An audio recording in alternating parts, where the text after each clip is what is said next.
Les gens dans cette file d'attente au Sri Lanka sont heureux aujourd'hui. C'est après environ un mois qu'ils ramènent une bouteille de gaz chez eux. Pendant tout ce temps, ils ont réussi tant bien que mal à survivre avec moins de nourriture cuisinée à la maison, car le bois de chauffage est difficile à trouver. La colère contre la mauvaise gestion du gouvernement est un sentiment général qui saisit les Sri Lankais.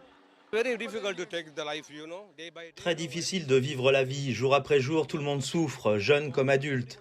Personne au Parlement ne se soucie de nous. Les opérations fiscales biaisées du gouvernement depuis des décennies ont laissé la nation à court d'argent. Les restrictions à l'importation imposées récemment ont accentué le problème. Alors, quelle est la solution pour sortir de ce cercle vicieux? Nous avons vécu au-dessus de nos moyens. Le gouvernement doit sérieusement envisager de réformer les impôts et cela peut être fait et aussi réduire impitoyablement les dépenses du gouvernement.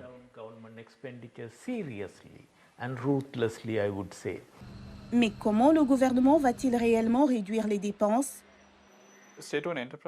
Les réformes des entreprises publiques sont au-dessus de l'agenda et il se peut que 5 ou 6 entités clés fassent des pertes et donc nous devons les examiner et ensuite faire des prix de marché. Mais quand nous faisons des prix de marché, cela aura un impact sur les consommateurs, donc nous avons besoin d'un bon filet de sécurité sociale pour aller avec cela.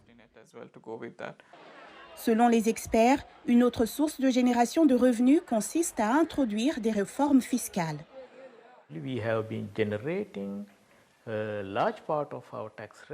Lorsque nous prenons la comparaison entre l'impôt sur le revenu et l'impôt indirect, nous nous rendons compte qu'il y a un écart important.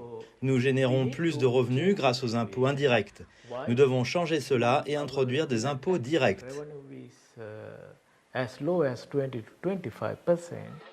Pour surmonter la crise actuelle et rétablir l'approvisionnement en produits essentiels, notamment en carburant et en médicaments, le gouvernement a frappé aux portes du FMI, espérant que le nouveau Premier ministre pourra convaincre le FMI d'accorder un financement provisoire de 3 milliards de dollars.